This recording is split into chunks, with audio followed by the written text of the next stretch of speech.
फिर एक बार बोल रहा हूँ। चरक ने प्रथम बार उल्लेख किया, वीपी के चार टाइप है चरक के। वाती का सरक दर में किंशुकोदक संकाश, सन्निपात वाले में सर्पी मज्जा वसोपवन। फिर अगर अत्यधिक श्राव हो, स्त्री तृष्णा दाह इनसे पीड़ित हो तो कंडीशन असाध्य है। इसके अलावा सन्निपाती का सरक दर सभी आचार्यों ने साध्य माना है। अब काश्यप के पॉइंट्स है, वो तो आपको देखने हैं, कहा गया है चरक और काश्यप के अनुसार, तो देख लेंगे। काश्यप ने कहा कि विरेचन कराना चाहिए, शतपुष्पा तेल का निश्चय देना चाहिए, अभ्यंग कराना चाहिए। ठीक है। इसके अलावा काश्यप का एक पॉइंट लिखा है कि विरेचन कराने का क्या फल होता है, बहुत जरूरी बात है कि काश्यप ने विरेचन का फल क्या बताया। तो विरेचन के फल में लिखा है शुक्र और आर्तव का कार्मुक होना, बेटा शुक्र है ये। तो आचार्य काश्यप ने लिखा है कि विरेचन कराने से शुक्र और आर्तव जो है वो कार्मुक हो जाता है। कार्मुक मतलब अपना फंक्शन प्रॉपर करने लगता है, तो ये चीज याद रखोगे। काश्यप ने लहसुन कल्क दिया है स्त्री संबंधित व्याधियों में ही। चरक ने पुष्यानुक चूर्ण का उल्लेख किया है, इसको याद रखोगे, पुष्यानुक चूर्ण बाय आचार्य चरक। ठीक है, और कुछ इसमें नहीं है। शतपुष्पा एक तेल है, काश्यप ने इसका भी उल्लेख किया, शतपुष्पा तेल।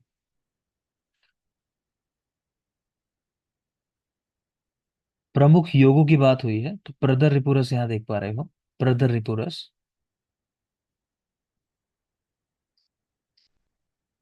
देख लो बेटा, वैसे चरक के अकॉर्डिंग तो नहीं है, लेकिन जरूरी योग है, इस पे रिसेंटली सवाल आया था, तो देख लेंगे आप। भावना इसमें वासस और रस की है, अनुपान मधु का है, इतना कम से कम याद रखना। और इसका मेन कंटेंट जो है वो है लोध्र। ये लोध्र है, लोध्र, ओध्र हो गया गलती से वो लिखा हुआ, लोध्र है, टाइपिंग मिस्टेक हुई है। तो लोध्र जो है 6 भाग पड़ा होता है, इसका मेन द्रव्य है प्रदर रिपुरस। है ना, प्रदर में यूज होता है, नाम से समझ में आ रहा होगा। तो भावना इसमें वासस और रस की है, अनुपान मधु का है, और मेन कंटेंट जो इसका है वो है लोध्र 6 भाग। एक भैषज रत्नावली ने अशोकारिष्ट दिया हुआ है, वो बहुत फेमस है, प्रदर में यूज होता है अशोकारिष्ट, ये भी पता होना चाहिए।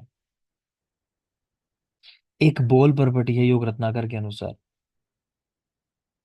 ठीक है, परपटी वगैरह तो है आपके सिलेबस में वैसे भी, इसको तो याद करना चाहिए। तो बोल परपटी, इसमें पारद गंधक और बोल ये 3 चीजें हैं। बोल 2 भाग है, पारद और गंधक एक एक भाग है, तो 1:1:2 के रेशो में है। बोल परपटी योग रत्नाकर, पारद गंधक बोल 1:1:2 के रेशो में, याद रख लेना एटलीस्ट।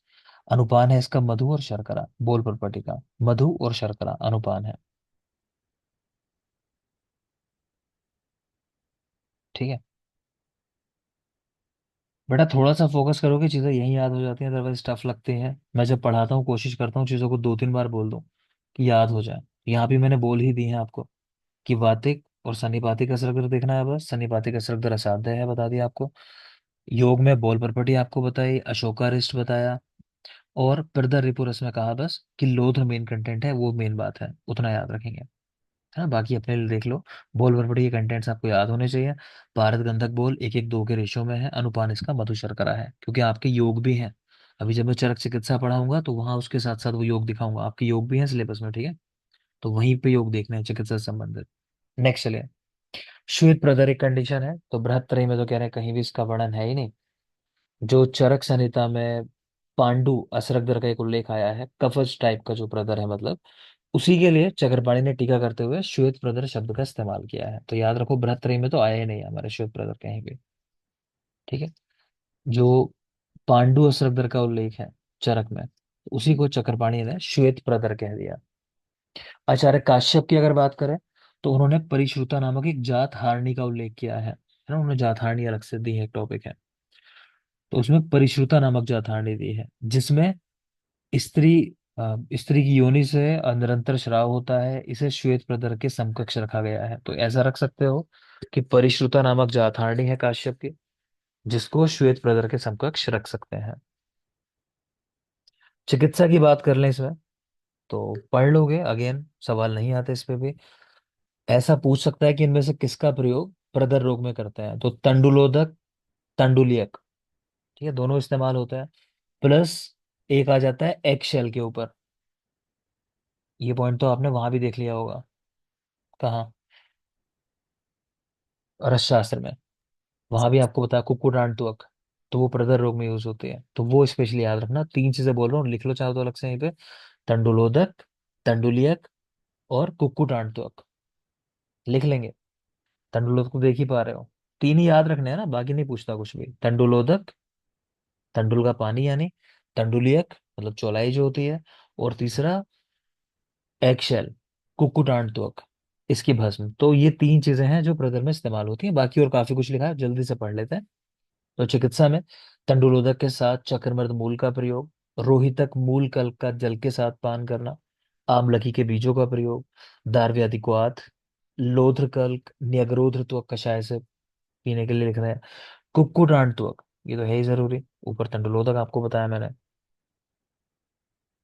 ट्रिक भी लिखी है याद करने के लिए कि वो लो रोहित के ब्रदर की न्यू दवाई आई थी, वो कुक्कुट आम के चक्कर में खा गया। तो लो मतलब लोध्र कल्क, रोहित से रोहितक मूल कल्प, ब्रदर की न्यू दवा, न्यू मतलब न्यगरोध त्वक कषाय, कुक्कुट यानी कुक्कुटांड त्वक, कुक्कुटांड, कुक्कुट आम के चक्कर में खा गया लिखा है ना, और आम मतलब आंवला की बीज। तो ट्रिक ऐसे बना रखी है कि भाई लो रोहित अपने दवाई लेके आया होगा घर में, ब्रदर की ला के रखी होगी, तो उसके घर में कुक्कुट होगा पला हुआ, तो वो आम समझ के उसको खा गया। तो लो यानी लोध्र कल्क, रोहित से रोहितक मूल कल्क, न्यू दवा तो न्यग्रोध ऋतु कषाय, दवा यानी दार्व्यादि क्वाथ भी था पीछे, वो यहाँ लिखा नहीं है, दार्व्यादि क्वाथ, आम के चक्कर में खा गया कुक्कुट, तो कुक्कुट यानी कुक्कुट आंट तो आम के चक्कर में तो आमला की बीज। तो मन है आपका, ट्रिक को मैं नहीं कह रहा याद करो, नाम याद करो, मैंने आपको बता दी दो तीन चीजें जो जरूरी है। नेक्स्ट है, ये स्टेटमेंट है हम बहुत जरूरी मानते हैं, आप रहने दो छोड़ो, फिर वही कंफ्यूजन होगा फालतू में आपको। ये देख लो चलो एक टर्म, निवृत्त प्रसवा। आ जाते हैं ऐसे सवाल कि निवृत्त प्रसवा क्या है। तो निवृत्त प्रसवा है कि स्त्री को एक बार संतान उत्पत्ति हुई, उसके बाद 6 साल का गैप हो गया, है ना। अब अगर दोबारा वो गर्भ धारण करे तो ऐसा माना जाता है कि संतान में समस्याएं हो सकते हैं, ठीक है। तो 6 वर्ष के बाद दोबारा से गर्भ गर्भ धारण करना अच्छा नहीं माना गया। तो ऐसी स्त्री जिसको 6 वर्ष हो चुके हैं पिछला प्रसव हुए, तो उसके लिए संज्ञा आई है निवृत्त प्रसवा। तो 6 वर्ष का टाइम याद रखना कि निवृत्त प्रसवा, तो 6 वर्ष का ये समय है, इसको याद रखेंगे।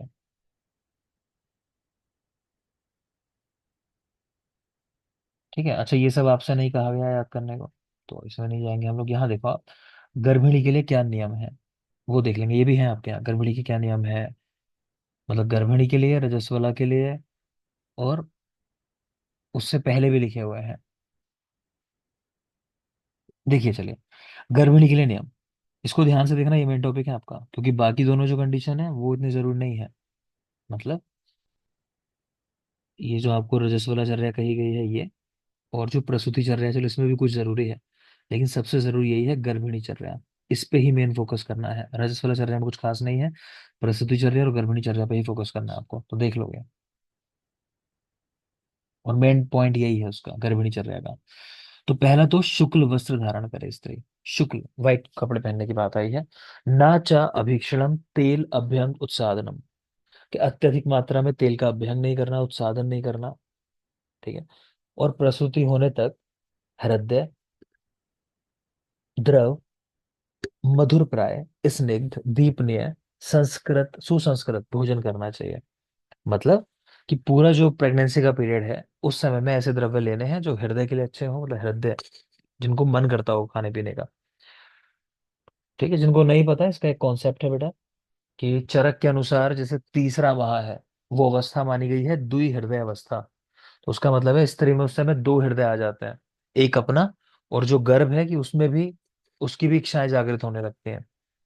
तो वो इच्छाओं का मतलब ये माना गया कि महिला जो भी चाहती है, मतलब सॉरी, गर्भ जो भी चाहता है वो अपनी इच्छाओं को माता के थ्रू प्रकट करता है। मतलब माता का मन होगा कि मैं ये चीजें खा लूं, है ना, अजीब अजीब इच्छाएं होती हैं, तो वो चीजें खाने का, कहीं जाने का मन होगा, तो वो सब मतलब गर्भ का मन है।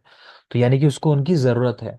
तो अगर वो चीजें स्त्री ना खाए तो हम ये मानते हैं कि बच्चे के ऊपर निगेटिव इम्पैक्ट पड़ेगा, मतलब बच्चे को वो चीजें कम पड़ेंगे उसकी ग्रोथ में, और कहीं ना कहीं बच्चे के साथ समस्याएं होंगी, ठीक है।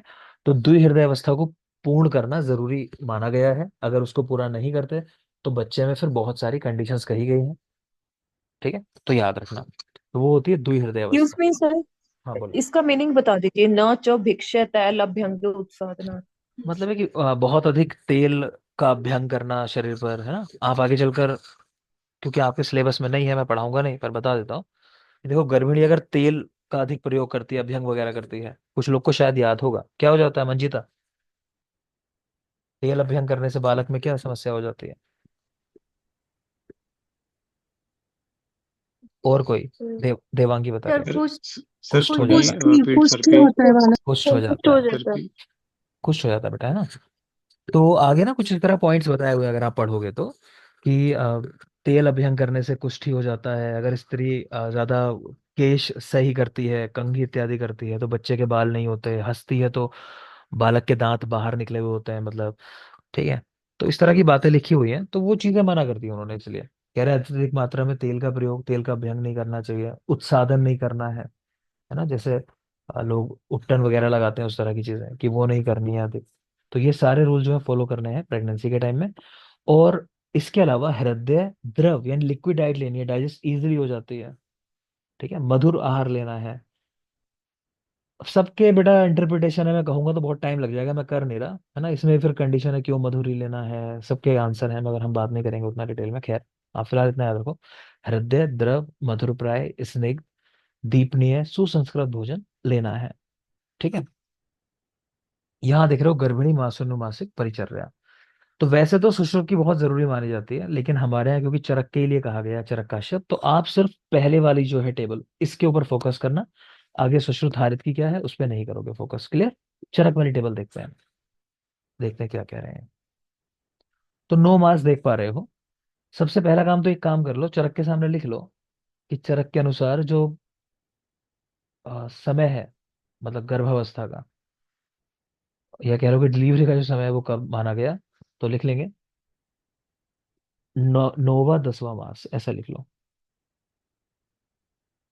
चरक के अनुसार प्रसव का समय 9वां 10वां मास, ऐसा लिखते हैं कि 9वें मास का एक भी दिन हो जाए वहां से लेके 10वें मास तक समय है प्रसव का, ये चरक के अनुसार है। तो इसीलिए चरक ने फिर, देखोगे आप, 9 मास तक आगे पूरी बात की है जो हम नॉर्मली बात करते हैं, 9 महीने की प्रेगनेंसी, पीछे आपको समझाया भी मैंने। तो किस मास में क्या देते हैं शुरुआत से देखेंगे। आप शीर देख पा रहे हो, हर एक मास के अंदर लिखा हुआ है, देखो पहले में शीर, 2 3 4 5 6 7 8 सब में शीर है, बस 90 में नहीं लिखा हुआ। तो एक चीज तो हो गई कि प्रत्येक मास में शीर लिखा हुआ है। अब देखो, घृत, तीसरे मास में घृत है, 5वें में घृत, 6ठे में घृत, 7वें में, 8वें में, तो 8वें तक घृत भी है, पहले और दूसरे के अलावा। चौथे में नवनीत लिखा है, लेकिन नवनीत क्या होता है, मक्खन जो हम कह देते हैं, ताजा ताजा गांव में बनाते हैं ना वो, चर्निंग करके, तो वो होता है मक्खन। तो देखा जाए तो इनडायरेक्टली वो भी घी ही है, लेकिन नवनीत शब्द आया है तो आपको याद रखना है कि घी की फॉर्म में ना देके नवनीत मक्खन की फॉर्म में देना है। और उसकी मात्रा भी बता दी है, अक्ष मात्रम। अक्ष यानी एक कर्ष की मात्रा को ही अक्ष कहा जाता है।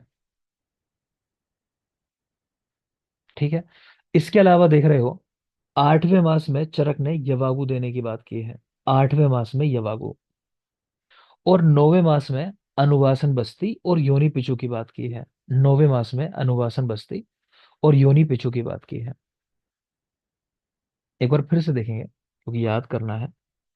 तो पहली चीज हमने देखी कि 8वें मास तक शीर है, फिर हमने देखा 8वें मास तक घृत है, 1 और 2 मास को हटा दो, चौथे मास में नवनीत है, मतलब। ठीक।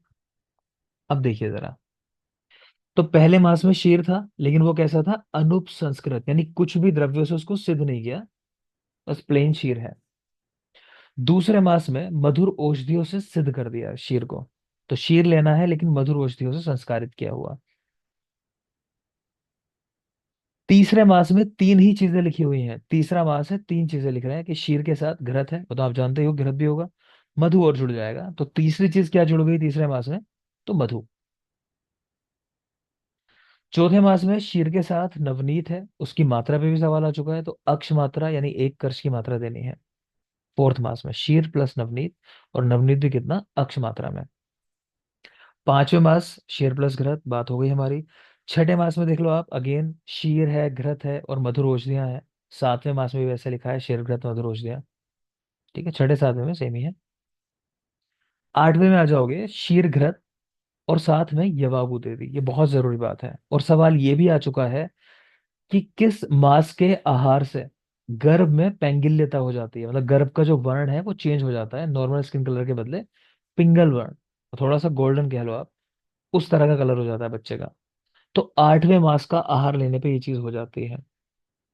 देख पा रहे हो यहाँ पर, अष्टम मास में उपयुक्त आहार देने से गर्भ में पैंगिल्यता हो जाती है। तो याद रखना। फिर है नाइन्थ मास। नाइन्थ में अनुवासन बस्ती और योनि पिचू की बात आई है। याद रखना, यहाँ सिर्फ अनुवासन की बात है, आस्थापन नहीं लिखा हुआ चरक में।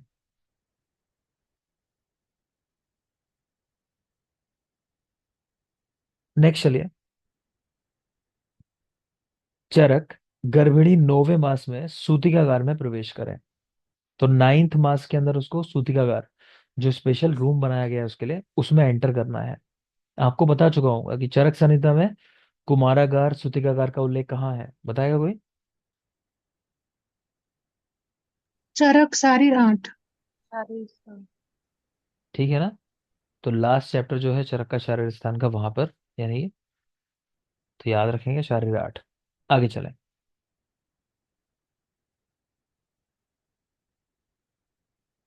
अब ये पॉइंट सब आपके में है नहीं तो हम देख ही नहीं रहे इसको। है तो बहुत जरूरी, लेकिन जब आपके है ही नहीं तो क्या करोगे? और सिलेबस बहुत ज्यादा है आपका, कम नहीं है सिलेबस, ये भी याद रखना। तो लाइटली मत लेना, जितना है उतना भी बहुत है। मैं आज ही देख रहा था मॉडर्न कितना सारा है आपके यहाँ।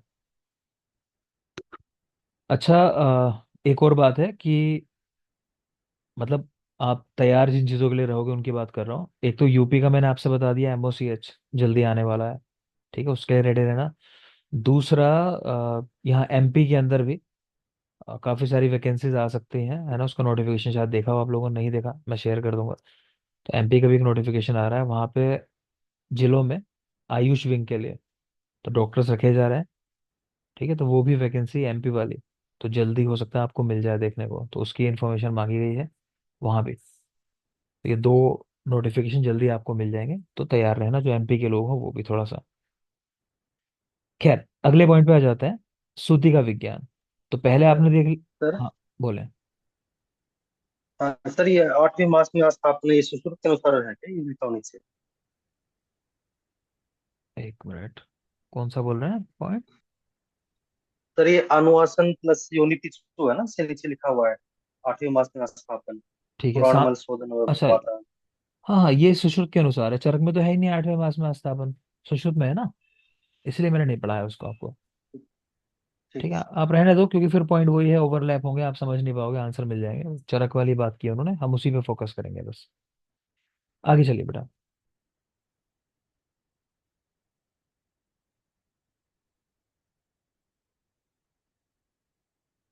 बोलिए, जरूरी पॉइंट्स हैं, चलो ठीक है। जब है नहीं तो आगे चलिए। सूती का विज्ञान। तो और क्या करना है, मतलब अब सूतिका हो गई है, मतलब ये तो गर्भावस्था वाली बात होगी, उस समय क्या क्या खाना है, सवाल उसी पे आते हैं, मेन जो पॉइंट है। फिर है सूतिका हो गई है, तो अभी क्या चीजें हैं? तो सूतिका स्वस्थ व्रत काल 5 या 7 रात्रि का कहा गया आचार्य चरक के द्वारा। सूतिका स्वस्थ व्रत काल मतलब कह लो स्पेशल टाइम है वो, जिसमें ज्यादा ख्याल रखना है स्त्री का। तो 5 या 7 रात्रि टाइम पता होना चाहिए। चरक ने कहा है सूतिका स्वस्थ व्रत काल 5 या 7 रात्रि। तो क्या क्या कराना है, ये स्टेप्स हैं, थोड़ा फोकस करना है इस पे। कि सूतिका को उष्ण जल से स्नान कराना है। पंचकोल और चतुर स्नेह में से कोई एक स्नेह उनका पान कराना है। मतलब स्नेह देना है आपको, लेकिन किसके साथ? पंचकोल के साथ। तो कह रहे हैं चारों स्नेह में से पेशेंट की कंडीशन देखे कोई एक स्नेह पंचकोल के साथ देना है। घृत व तेल का उदर पर मर्दन करना है और उदर वेष्टन करना है। तो घृत और तेल उदर पर मर्दन, उसके बाद उदर वेष्टन कर देना, बांध देना उदर को। यवागुपान कराना है स्नेही के साथ ही, यवागुपान। और उसके बाद है ब्रह्मण अनपान का प्रयोग। तो ये क्रम आप याद रखोगे, चीजें क्या क्या कराई इसके अंदर। तो सूतिका को उष्ण जल से स्नान कराया, पंचकोल के साथ कोई एक स्नेह का प्रयोग कराया, घृत तेल का उदर पर मर्दन किया, उदर वेष्टन किया, ये क्रम है हमारा पूरा।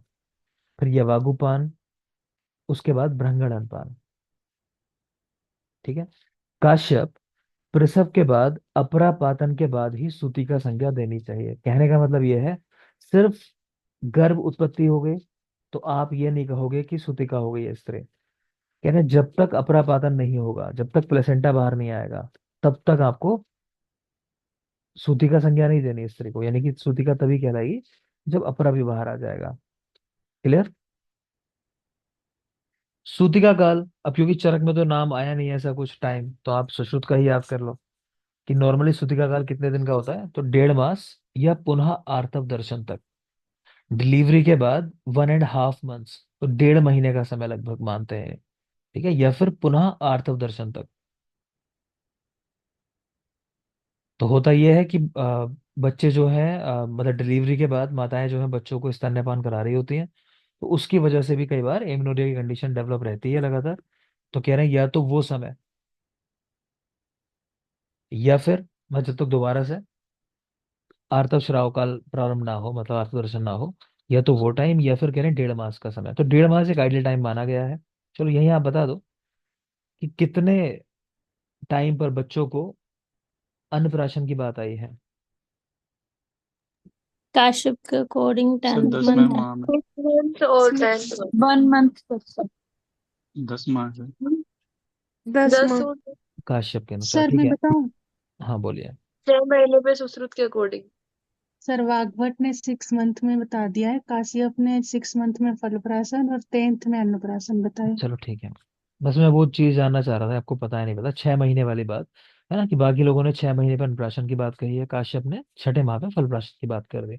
तो मैं ये कहना चाह रहा हूँ कि जैसे अभी हमने एक पॉइंट पढ़ा कि 1.5 मास या पुनः आर्तव दर्शन, और मैंने आपको ये भी बताया है कि बच्चे जो है जब स्तन्यपान करते हैं माता का, तो उसकी वजह से उनको एम्यूनरी कंडीशन होती है। तो क्योंकि 6 महीने पे फलप्राशन की बात आई है, ठीक है, तो 6 महीने पे ही जनरली फिर दोबारा से आर्त प्रदर्शन दिखाई देता है। और 6 महीने का टाइम ही काश्यप ने माना है कि 6 मास में इस तरह की धातुएं अपनी पूर्व अवस्था में वापस आ जाती हैं। इसको आप याद रखना। आचार्य काश्यप के अनुसार 6 मास के बाद स्त्री के शरीर की धातुएं जो है अपनी पूर्व अवस्था में आ जाती हैं। यानी उनका सूतिका काल अगर आप कहना चाहो तो 6 मास का है काश्यप का। 6 मास। आगे देखें। ये काश्यप के अनुसार है, इसको देखना है आपको कि सूतिका के लिए विशिष्ट पथ्य व्यवस्था बताई है काश्यप ने। 1 मास। सूतिका के लिए विशिष्ट पथ्य व्यवस्था 1 मास। याद रखना। सवाल पूछे कि आचार्य काश्यप के अनुसार सूतिका काल, तो आप आंसर लगाना 6 मास। लेकिन पूछे कि विशिष्ट पथ्य व्यवस्था कितने दिन की बताई है, तो 1 मास की बताई है। ठीक है, आगे चले। आचार्य काश्यप ने प्रजाता स्त्री को त्रिव्रत की मणि बनाकर सिर में धारण करने की बात कही है। ठीक है, और गर्भिणी स्त्री को कह रहे हैं कटी प्रदेश में इसको बांधना चाहिए। तो त्रिव्रत की मणि कहाँ बांधनी है काश्यप के अनुसार, की प्रजाता हो गई मैं डिलीवरी हो गई है, तब सिर पे धारण करनी है ना। ऐसा सोच लो आजकल लोग जैसे फोटोशूट वगैरह कराते हैं बाद में भी, आजकल तो नए नए ट्रेंड आ गए हैं ना। तो उस तरह सोच लो कि भाई संतान हो गई है तो खुश है परिवार, तो माता ने जो सिर पे ताज पहन रखा है, तो उस तरह करके याद कर लो कि त्रिव्रत की मणि बना के सिर पे धारण कर रखी है ना, प्रजाता हो गई है। और उसके पहले तो कटी प्रदेश में धारण कर रही है, गर्भिणी अवस्था में कटी प्रदेश में। और कह रहे हैं कि प्रसूता स्त्री उष्ण वसा तेल से पूरित चर्म अवनद आसिंदिका पर सदा बैठे, इससे योनि स्वस्थ रहती है। ठीक है, तो मतलब ये है कि ऐसी चेयर कह लो या चमड़े का वस्त्र कह लो जिसके ऊपर तेल पूरित है, तो उस पर बैठने की बात आई है। प्रियंगु आदि से बनी कृष्णा से योनि स्वेदन की बात आई है।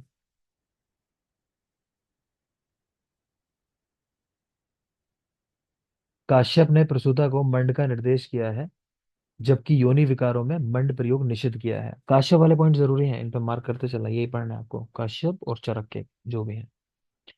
तो काश्यप ने मंड का निर्देश किया है प्रसूता को, लेकिन योनि विकारों में मंड मना किया है, वो भी याद रखना है। चरक ने सूतिका को आस्थापन बस्ती देने से आम दोष की वृद्धि होती है, ऐसा लिखा है।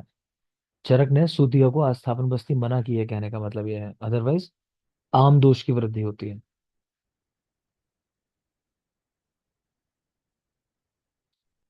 ये पॉइंट जरा एक देखेंगे, क्योंकि काश्यप में भी है इस तरह की बात। तो देश के अनुसार सूतिका 3 प्रकार की बताई है आचार्य काश्यप में, उस काश्यप को ही लिखा है, चलो अच्छी बात है। देश के अनुसार सूतिका काश्यप के अनुसार 3 प्रकार की। एक है जांगल देश में रहने वाली सूतिका। उसके लिए क्या करना है, उसकी परिचर्या बता रखी है कि व्याधियां होने से स्नेह आदि से उपचार करना चाहिए। चक्रपाणी ने स्नेह प्रयोग बताया, सुश्रुत ने पिप्पल आदि कषाय को, वो छोड़ो आप सुश्रुत वाला पॉइंट, ठीक है। मेन बात क्या है कि जांगल देश की सूतिका है, उसको वातिक व्याधियां होने की संभावना ज्यादा है। आगे शब्द ने लिखा है, यहाँ बात लिख लेना कि वातिक व्याधियां उसको होने की संभावना अधिक है। तो स्नेह आदि से उपचार करना है। ठीक है।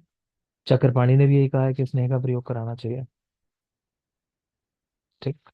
नेक्स्ट लिख रहे हैं कि बलवान प्रसूता को 3 या 5 रात्रि यवागुपान, उसके बाद स्निग्ध अन्न से संसर्जन क्रम कराना चाहिए। 1 मिनट रुको बेटा, इसमें मुझे गड़बड़ लग रही है स्टेटमेंट में। चलो छोड़ो, आपका सेशन का टाइम खत्म होने वाला है, इसको मैं कल पढ़ के बताऊंगा आपको। हल्की सी गड़बड़ लग रही है मुझे इसमें। मुझे लग रहा है गलत कर दिया स्टेटमेंट यहाँ ना, टाइपिंग में उसने। बलवान प्रसूता को 3 या 5 रात्रि यवागुपान, ऐसी बात नहीं आती। बलवान को तो शुरुआत से ही हम सर स्नेहपान, बल स्नेहपान रही की। हाँ, बल रहित होना चाहिए यार। बल रही थी। हाँ जी सर वही। बल रहित है ना, हाँ ठीक है, तो सही कर लो बेटा, इसको गलत लिख दिया है इसके अंदर। लिख लोगे बलहीन प्रसूता को, ऐसा लिखो, बलहीन प्रसूता को, उसके लिए ठीक है ये स्टेटमेंट। तो कॉन्सेप्ट क्या है मैं समझा दे रहा हूँ हल्का सा। देखो ये है कि स्त्री बलवान है। बलवान का मतलब ये है कि फुल टाइम पे उसको डिलीवरी हुई है। ठीक है। शरीर में दोष नहीं है, आम दोष नहीं है। तो कह रहे हैं शुरुआत से ही आप स्तनपान करा सकते हो। दूसरा बलवान से मतलब ले लो कि जिसकी अग्नि जो है प्रॉपर काम कर रही है। तो ऐसी स्त्री को आप शुरुआत से ही स्नेहपान करा सकते हो। लेकिन स्त्री अगर हीन बल वाली है तो कह रहे हैं शुरुआत में स्नेहपान मत कराओ। 3 या 5 रात्रि या इससे भी ज्यादा आपको देख के लगे तो, जब तक आम दोष का पाचन ना हो, तो यवागु पान कराना है। उसके बाद स्निग्ध अन्न देना है। मतलब स्नेह जो है शुरुआत में नहीं देना बलहीन प्रसूता को। तो वर्ड ठीक कर लेना, बलहीन प्रसूता को 3 या 5 रात्रि यवागु पान के पश्चात स्नेहपान दें, इस तरह की बात होनी चाहिए। ठीक है। नेक्स्ट लिख रहे हैं कि विदेशी जातियां और मलेच्छ जाति के लोग, है ना, जो नॉनवेज वगैरह खा लेते हैं, मतलब वो लोग, उनमें कह रहे हैं रक्त, मांस, निरहु, कंदमूल, फल, इन सब का प्रयोग कराना चाहिए। मतलब नॉनवेज का प्रयोग और कंदमूल की बात आई है तो दोनों बातें याद रखना, नॉनवेज है और कंदमूल है, कि इनका प्रयोग करा सकता है विदेशी जातियों। क्योंकि जब ये बात कर रहे हैं भारत की, तो वो भारत की जब नॉनवेज नहीं खाया जाता था उसकी बात कर रहे हैं। तो विदेशी जातियों को, मलेच्छ जाति की स्त्रियों को, तो रक्त, मांस, कंदमूल, फल आदि इनका प्रयोग कराने की बात आई है। आगे चलें। स्त्री को पुत्र उत्पन्न होने पर तेल पान कराना चाहिए। अगर मेल संतान हुई है तो तेल पान कराना है। अगर फीमेल संतान उत्पन्न हुई है तब घृत पान कराना है, याद रखना। तो मेल होने पर तेल पान और फीमेल संतान होने पर घृत पान कराना है। इसके जीर्ण होने पर दीपनीय औषध से संस्कृत यवागु 5 या 7 दिन तक देनी है। कि ये जो आपने स्नेह दिए थे, जब ये डाइजेस्ट हो जाए उसके बाद कह रहे हैं कि दीपनीय औषधियों से सिद्ध किया हुआ यवागु 5 या 7 दिन देना है। इसके बाद मंड आदि का प्रयोग कराना है। तो ये भी हमने देख लिया कि काश्यप ने कहा है कि सूतिका को मंड देना है, लेकिन योनि व्यापक में नहीं देना है। तो वो याद रखोगे।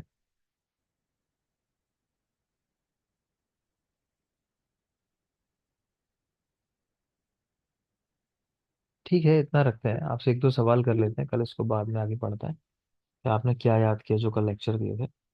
सवाल कर लेते हैं कुछ। आशु,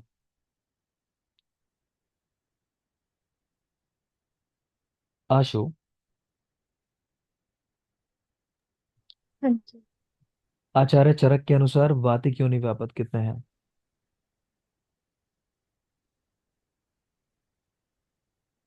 सर मैंने भी पढ़ा नहीं पिछला। गलत बात है सर बेटा, कल 11। 11। 11 है, कल लेक्चर दिया था मैंने। अनु, अनु, जी सर। वात कफज योनि व्यापक आचार्य चरक के कितने हैं और कौन कौन से हैं? सर 2 है, कड़ेनी उपलता। उपलुता। ठीक है। नेक्स्ट बताएंगे रविंदर। जी सर। आचार्य चरक के सन्निपातिक योनि व्यापक कितने हैं?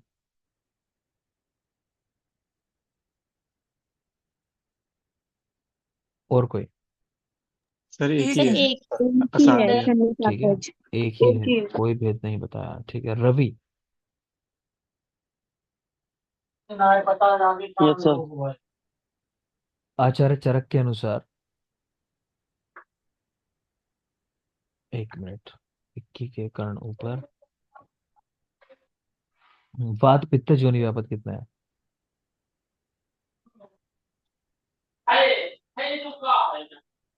बात और कोई? पांच फीचर्स तो है ही नहीं सर। दो है दो सर। परिप्लुता एंड मिनी और वामिनी। परिप्लुता। वामिनी परी है सर, परिप्लुत। ठीक है, परिप्लुता। नेक्स्ट बता देंगे, दो है मतलब, सविता।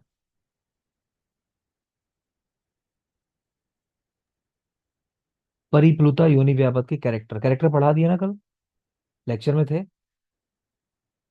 जी सर। Yes sir. परिप्लुता योनि व्यापक के कैरेक्टर क्या है मेन? सविता। स्पर्श ऐसा है सर। बहुत अच्छी बात है। नेक्स्ट बताएंगे देवांगी। हाँ जी सर। किस आचार्य ने कृमि योनि व्यापक का उल्लेख किया है? ये चलो छोड़ो। वाग्भट ने। ठीक है, तो चरक के किस योनि व्यापक में कृमि होना यह लक्षण आया है?